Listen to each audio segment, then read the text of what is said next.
22 जनवरी को जहां रामलला की प्राण प्रतिष्ठा होना है, पूरा देश इस समय राममय हो चुका है। वहीं जहां लोग भगवान राम के दर्शन करने के लिए अयोध्या पहुंच रहे हैं, रामलला के दर्शन करने के लिए आतुर हैं, वहीं भारत की बेटी शबनम भी इस समय रामलला के दर्शन करने के लिए आतुर है और उसने एक बड़ा बीड़ा उठाया है कि वो मुंबई से लेकर अयोध्या तक पैदल यात्रा कर रही हो और कई हजार किलोमीटर यात्रा अब तक वो पार कर चुकी हैं। आज शबनम भी हमारे साथ मौजूद है, उन्हीं से बात करेंगे।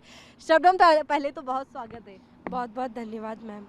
शबनम, जिस तरह से देख रहे हैं एक बड़ा बीड़ा उठाया है, कड़कड़ाके की ठंड में आप अब पैदल यात्रा कर रही हैं, अयोध्या पहुंच रही हैं, रामलला के प्रति इतना प्रेम कैसे?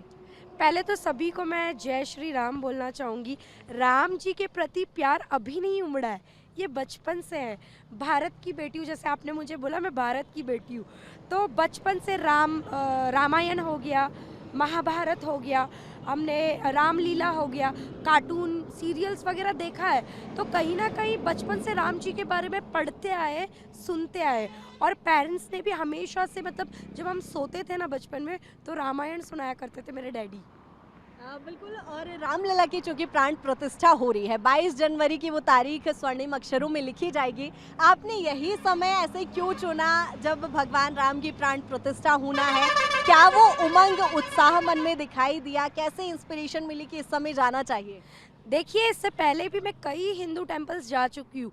2023 में मथुरा में तो मैं 3 बार गई। एक बार होली में गई थी मस्ती के माहौल में, एक बार भक्ति के माहौल में गई थी जब कृष्ण जन्माष्टमी था, और एक बार बस मन में इच्छा आई कि चलो कृष्ण भगवान जी के दर्शन करना है, तो मैं चली गई ऐसे ही।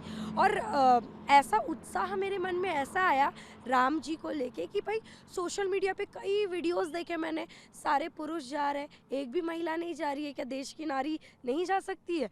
तो बस मैंने ऐसा ठाना कि मैं जाऊंगी। और मेरे फ्रेंड्स तो पहले से ही जाने के लिए तैयार बैठे थे, तो मम्मी से उन्होंने परमिशन ली, मैंने भी बात किया, और मम्मी ने मुझे परमिशन दे दी कि जाइए आप राम जी के दर्शन करके आइए। बिल्कुल, राम दर्शन को लेकर चुके आतुर हैं और उत्साह चेहरे पर दिखाई दे रहा है। लेकिन शबनम, जिस तरह से पूरा कार्यक्रम 22 जनवरी को होना है, क्या लग रहा है, क्या करेंगी वहां पर जाके? सबसे पहले कैसे मुलाकात होगी? प्रधानमंत्री की भी सुना है आप फैन है, नरेंद्र मोदी जी की। देखिए, 22 जनवरी को तो मैं नहीं पहुंचूंगी प्राण प्रतिष्ठा के दिन, लेकिन जब भी पहुंचूंगी राम जी तो वहां पर मिलेंगे ही हमें, नो डाउट। और रही बात, जब मैं वहां पहुंचूंगी तो एक सपने की तरह होगा मेरे लिए कि मैं सच में इतने दूर से पैदल यात्रा करके मैं पहुंच गई हूँ। मुझे ये यकीन करने में थोड़ा समय लगेगा।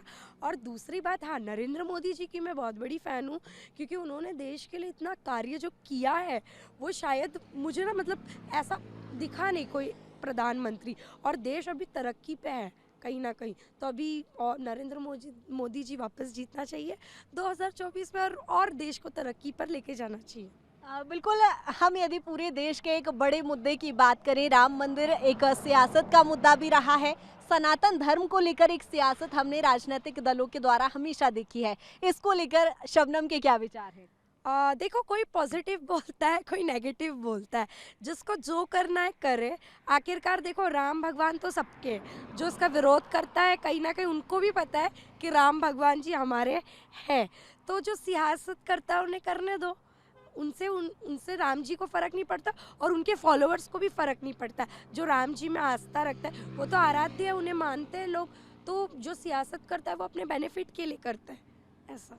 बिल्कुल। लेकिन धर्म को लेकर हमेशा से हम देखते हैं देश भर में सियासत होती है, लेकिन धर्म और अधर्म से परे शबनम ने राम मंदिर पहुंचने का बीड़ा उठाया है। बेहद ही ये खुद उत्साहित तो दिखाई भी आप दे रही हैं, लेकिन जिस तरह से आप जब निकली तो किसी प्रकार की कोई चुनौती का सामना करना पड़ा, क्योंकि विशेष वर्ग समुदाय से आप आती हैं, तो क्या चैलेंजिंग रहा? चैलेंजिंग कुछ नहीं रहा। देखिए, थोड़ा सा प्रॉब्लम हुआ महाराष्ट्र में, मालेगांव में, क्योंकि वहाँ पर कहीं ना कहीं मेरे जो रिलीजन के लोग हैं 80% रहते हैं और 20% वहाँ हिंदू रहते हैं।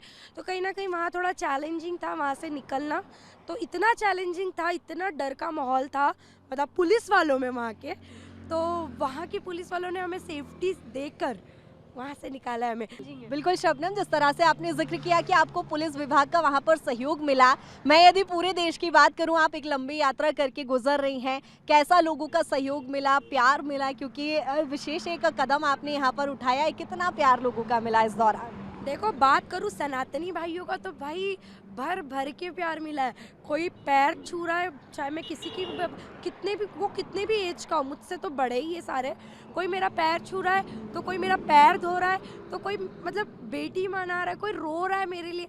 मीन्स पैदल मैं जा रही हूँ, भावुक वो हो रहा है।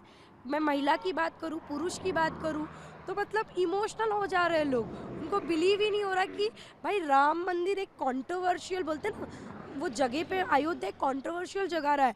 तो एक मुसलमान नारी मतलब एक मुस्लिम लेडीज होके मैं इतना दूर जा रही हूँ, लोगों को बिलीव नहीं हो रहा है कि भारत देश सच में चेंज हो रहा है, इतना हो सकता है। तो इसलिए लोग इतना ज़्यादा इमोशनल हो रहे हैं।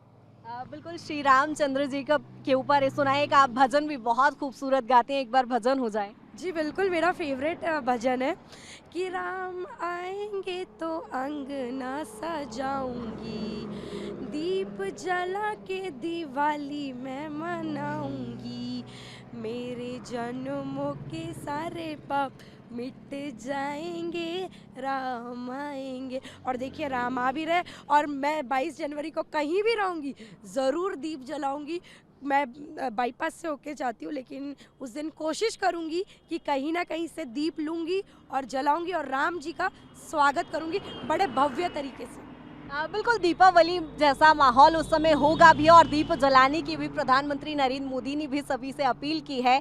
दीपावली जैसे माहौल में शबनम क्या अपील करना चाहेंगी लोगों से, क्या एक संदेश देना चाहेंगी लोगों को? मैं तो गवर्नमेंट को यही आपके चैनल के माध्यम से बोलूँगी कि आप इतना छुट्टी मतलब रहता है हमारे देश में, छुट्टियाँ हर चीज़ को लेकर रहती है, तो भाई 22 जनवरी को भी नेशनल हॉलीडे घोषित करना चाहिए, क्योंकि ये इतना बड़ा दिन है। कहीं ना कहीं बच्चा बूढ़ा मतलब हर किसी को प्राण प्रतिष्ठा देखना चाहिए। भले वो वहाँ पहुँच नहीं सकते, टीवी के माध्यम से, फ़ोन के माध्यम से कहीं ना कहीं से वो ये चीज़ को देखें। और हम बड़े खुश नसीब है कि हमें ये मौका मिला है, ये अवसर मिला है हमारी पीढ़ी को कि ये सारी चीज़ें देखने मिल रही है। प्रधानमंत्री की फैन आप कब से बनी, क्योंकि धारा 370 भी नरेंद्र मोदी के कार्यकाल में ही हटाई गई है, और अभी मैं आपके ही समुदाय के विकास के लिए यदि बात करूं तो क्या ऐसा कुछ अभी परिवर्तन होने की ज़रूरत है? चूंकि मोदी जी की फैन आप हैं, तो क्या अभी ऐसी आपको लगता है कि अभी उसकी ज़रूरत है बदलाव की? देखिए आपने बोला कि मैं कब से फ़ैन हो गई उनकी, जब से उन्होंने ट्रिपल तलाक हटाया। हाँ। ट्रिपल तलाक को लेके कहीं ना कहीं एक ये सामाजिक बुराई होता है ना, ये था हमारे इसमें। कभी भी आप किसी को भी तलाक दे दो, ये कर दो, कहीं ना कहीं ये बहुत गलत है। तो ये चीज़ जो उन्होंने किया है तो वो मुझे ना बड़ा अच्छा लगा। हाँ। तो उसके बाद से मैं मोदी जी को फॉलो करने लगी। कहीं ना कहीं मैं धार्मिक नहीं हूँ, लेकिन देशभक्त तो ज़रूर हूँ। अगर आप मुझे इस पॉइंट से हटा दोगे तो मैं देशभक्ति के लिए नंबर 1 हूँ।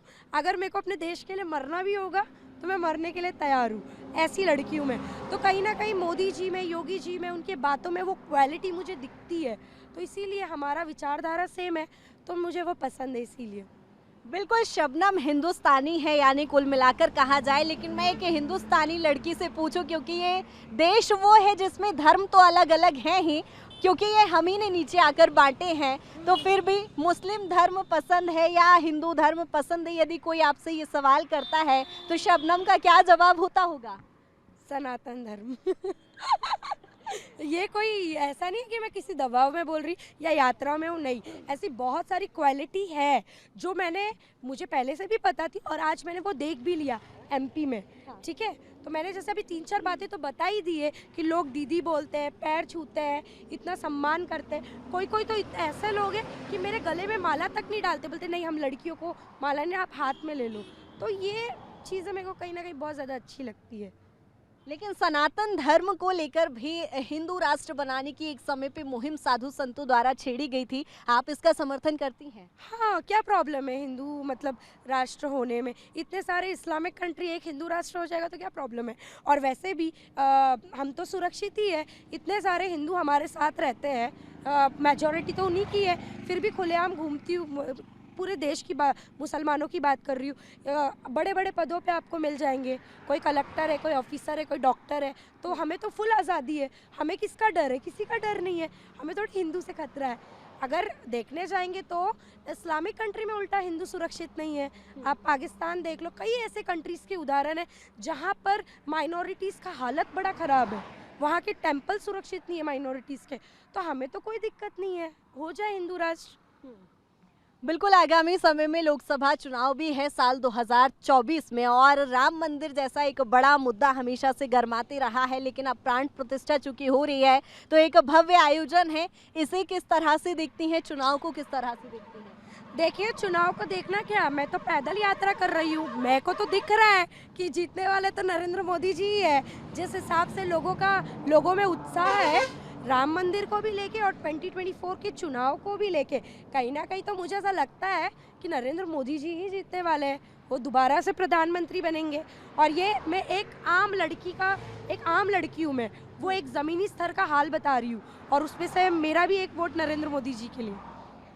बिल्कुल, लेकिन मैं शबनम की यदि व्यक्तिगत तौर पर बात करूं, और जो मैं वेशभूषा देख पा रही हूं, शबनम की हिजाब है सर पे और हिंदुत्व का एक झंडा, राम मंदिर के लिए निकल पड़ी हैं और रामलला के दर्शन करना है। पूरी चीज़ों के मायने हम निकालें तो क्या शबनम का एक मैसेज है? मेरा मैसेज यही है कि भाई छत्रपति, देखो मैं उस धरती से आती हूँ, मैं महाराष्ट्र से आती हूँ। छत्रपति शिवाजी महाराज जी का एक ही नारा, लड़की मतलब महिला चाहे साड़ी में हो या बुरखे में हो, उसका सम्मान होना चाहिए, और वो मेरा सम्मान हो रहा है। मैं ये लेकर नहीं भी चलूँ ना तो भी रास्ते में मुझे उतना ही सम्मान मिलेगा, ठीक है। तो मेरा यही आदेश देना है कि भाई एक शबनम नहीं, बहुत सारी शबनम निकलना चाहिए घर से, ये कार्य में जाना चाहिए और समाज को एक संदेश देना चाहिए कि भाई हम सब एक है, और राम जी जैसे हिंदुओं के हमारे भी है, और हम भी खुश हैं इसमें। 22 जनवरी को प्राण प्रतिष्ठा चूंकि हो जाएगी, उसके बाद शबनम की राम भक्ति को लेकर क्या विचार रहेंगे? क्या ये राम भक्ति बरकरार रहेगी और अगला कदम अब क्या? अगला कदम मथुरा। मथुरा आप जाएंगी? बिल्कुल, होली आ रहा है, होली में जाऊंगी मथुरा। तो वहाँ भी पैदल यात्रा? नहीं, पैदल तो पॉसिबल नहीं होगा, क्योंकि अभी यहाँ से अयोध्या पहुँचने में ही मेरे को फैब लग जाएगा, फैब का मंथ। फिर उसके बाद थोड़ा फैमिली को भी टाइम देना है, फिर उसके बाद मार्च में, शायद मार्च के एंड में है, तो तब जाऊंगी मैं। शबनम का उद्देश्य मैं जानना चाहूँ तो किस उद्देश्य के साथ शबनम निकली है, कि जब पहले अयोध्या, मथुरा, क्या आगे की रणनीति है, क्या करना चाहती है शबनम?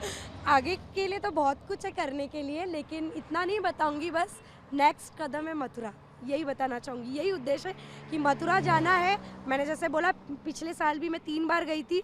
होली का माहौल है, बस इंजॉय करना है, मस्ती करना और दर्शन करना है। रामलला की चूंकि प्राण प्रतिष्ठा होना है, जिस तरह से हमने शबनम से बातचीत की कि वो निकल पड़ी हैं इस समय अयोध्या में रामलला के दर्शन करने के लिए, एक आखिरी सवाल कि आखिर संदेश देश की जनता को क्या? संदेश यही है कि भाई 22 जनवरी को दीप जला के सच में दिवाली मनाओ, और मैं भी मनाऊंगी और आप लोगों से शेयर भी करूंगी। और बाकी जल्दी आप लोग भी आओ अयोध्या के लिए। लोग जो यूथ पहले गोवा भागती थी, आज वो अयोध्या के रूट में जा रही है, तो भाई देश बदल रहा है, यही संदेश है बस। बहुत शुक्रिया शबनम, और शुभकामनाएं बीएसटीवी परिवार की ओर से आपको कि आपकी ये यात्रा सफल रहे। जिस तरह से हम देख रहे हैं, जहां 22 जनवरी को दीपावली जैसा उत्सव मनाया जाएगा, वहीं धर्म और अधर्म के परे शबनम अयोध्या की यात्रा पर निकल पड़ी हैं। कई हजार किलोमीटर उन्होंने यात्रा तय कर ली है और अब वो अयोध्या में रामलला के दर्शन करने के लिए आतुर भी हैं। फिलहाल हमारी खास पेशकश में इतना ही। बने रहिए बीएसटीवी के साथ। नमस्कार।